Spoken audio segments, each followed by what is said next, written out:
Hey guys, my name is Amanda and Chaliz. this is our second video on Elevate by Grace YouTube channel. We have Chaliz here because she battled through and survived cervical cancer. Yes. And I met her at Hope's House Church in Los Angeles, and her story just really inspired me. So I just hope that it inspires you too. So when did you get cervical cancer? It was actually 10 days before my birthday. My doctor called me and was like, hey, just want you to come in and we're going to talk to you about a couple of things.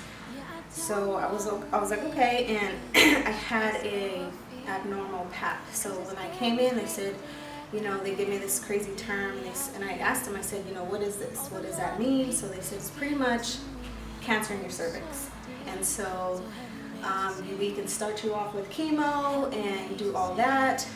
It's a possibility that you won't be able to have children, and if you do, you probably have to start now. So my husband and I at the time, we were not ready for kids, so we were like, we don't know if we're gonna have kids right now. So I decided that I did not want to undergo chemotherapy. I tried one, and it just the way my body felt was just it was horrible. So what year was this? This was 2012. 2010 to 2012 was when it was developing. You're right. Without my knowledge. And so 2012 they found it. They said, we're going to go, we need to take your cervix out. And once we take your cervix out, you know, as far as kids go, like that's a done deal. So we can monitor you now if you want to get pregnant. But we didn't do that, so instead of doing chemo, we just changed up my diet, everything. So why didn't you do chemo? I felt like it was just putting more of the bad stuff in my body. I didn't want that, so I figured, let me try and do it the natural way, and if the natural way doesn't work, then I'll try the chemo. But let me change my diet. Everything went from like, you know, candy bars and all that stuff, like Hershey's chocolate bars with almonds. That was my thing, but we changed it all. Everything went to like organic and non-GMO. We did. My husband was like serious. He was serious about it. So, I mean, we changed that, and things started. It's crazy. It took 9 months.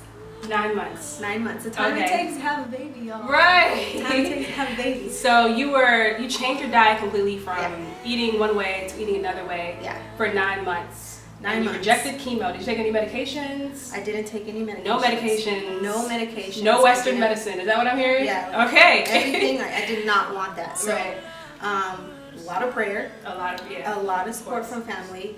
And I ate a certain way. We worked out, we exercised, and every time I would have my appointments, my doctor would be like, so we're going to take out your cervix, but we're going to run a couple of tests. Okay, cool. So 2 weeks later, I would go in and they'd be like, well, it's starting to look a little healthier in certain areas, so we're not going to take out your whole cervix. So we'll take out a portion, and that's what's called a LEAP procedure. So they did that, and they were like, okay, well, we need to, after this, we'll see what we need to do and take it out more, and blah, blah, blah. So, fine. So wait, continued.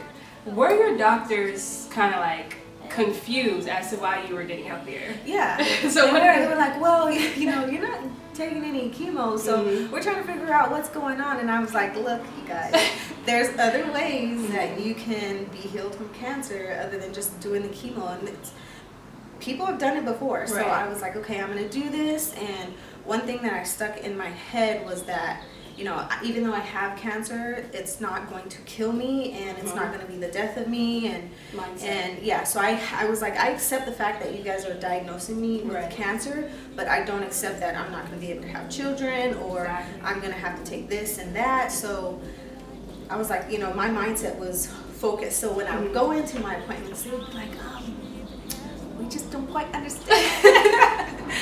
we don't quite understand. Were they like kind of, when you rejected chemo, did you notice that your doctors were a little like, you know, just unhappy with your decision? Yeah, they were like, well, we want you to know that if you don't get chemo, you know, it's possibly that it can, you know, progress and this and that. But I did my research on this. Like, if you catch if you guys catch cervical cancer early, like, you guys can knock it out. So that's what I did. I did my research, and they were like, you're pushing chemo. I was like, look, I don't want to do this. So I was doing hormones. Okay. I was doing that. Mm-hmm. But it was taking my hair because I was switching. Yeah. And it was just thinning out my hair, and I was like, it was too much. So I was like, you guys, we have to stop. I was gaining a whole bunch of weight, and it was too much for me. So we continued to do what we were doing, and we would walk and we would pray. And the crazy thing is, my dogs, it's crazy, my dogs knew what was going on. Like, they would come to me and like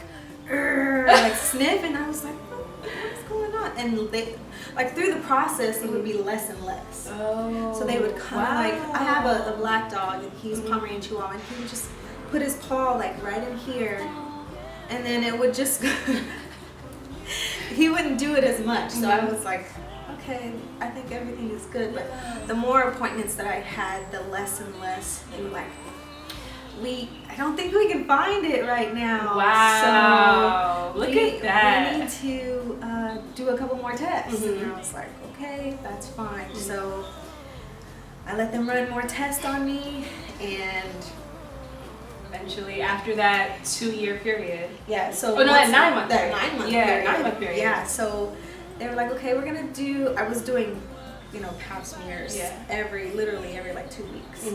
And I won't get into details about that, but we all know how uncomfortable that is. And using, instead of like the plastic stuff, you get the metal stuff, and that's cold. So it was just like, in my mind. So I was like, you know what, let me just stay focused, let me pray, let me put myself in this mindset, because every time prior to going into an appointment, I would just be so positive, and then leaving, I would just feel so defeated. Yeah, like, what can I do? What am I gonna do? So what about this diet? So what did you eat? Like, what was your typical breakfast, lunch, dinner, oh my goodness, what was on your menu typically? So as I know that sugar feeds cancer, so sugar was out. Sugar was out. And I told you guys, like, I like the chocolates and all that stuff. So it wasn't, I had natural sugar. So, and even with that, it was moderate. My husband, he was like 6 ounces of chicken, and so in the morning I would have like oatmeal with chia seeds and strawberries and maybe some orange juice, and then some toast. And then for lunch I would have like a chicken sandwich with, instead of bread, it would be like lettuce. Or at dinner, like, I don't like salmon, but I ate salmon. So it was just a lot of different things. My snacks were like almonds and like little things like that, like snap peas and stuff like that. So it was all natural. I didn't really cook it through. It was just, it was a lot of raw stuff. If I did cook it, it was like 8 minutes. It was done. So that was my diet. Interesting. So really the biggest transition from your diet was just cutting out sugar. Yeah, I cut out sugar, carbs, like processed foods. If it had more than like 5 ingredients, it was like, no. So, and one thing that was easy for me to do was my husband, asked him, he ate the same with me. I know that when he was gone, like he went to some places and he got some food, but when he was there, when he was with me, it was like, no, you can't eat this. Support really system. good. So so my support system, and my mom was the same way. She was like, so everyone was like, okay, make sure that you're on top of this. I had a lot of water, smoothies was my thing. So that was my sugar. And then I would add like, yogurt in there or something like that. But my dairy was kind of like up and down. So that was my diet. Okay, and the biggest thing about this story is that Chaliz is pregnant. I mean, after cervical cancer, overcoming that and then becoming pregnant 4 months in, I mean, come on now. Come on now. So it just shows you like how huge health is, like just taking care of yourself mentally, physically, you guys are working out, and just like internally, like what are you putting in your body? It made all the difference. Like no chemo, no meds, just positivity, and that's amazing. Like that's so this story. It's crazy to me because I was diagnosed with cervical cancer 10 days before my birthday. My birthday is August 19th, and my baby girl, Winnie Mae, is due 10 days after my birthday. So, It just goes to show like that. Not doctors, they can say this and they can they can tell you this and this is what your body needs, but if you accept that, what they tell you, then of course you'll go through it. But if you can put yourself in that mindset that, you know, no, there's other ways, there's other avenues that I can eat this without what they're creating to go into your body, then you can overcome it. So I know it's different, everyone's situation is different, but for me, that's the route I took. I am happy with this. Yay! So yeah.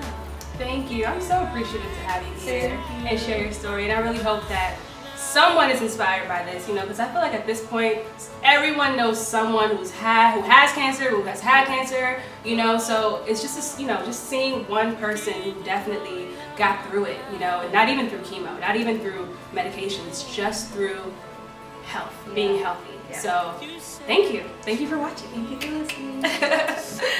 Yay! So God, please deliver.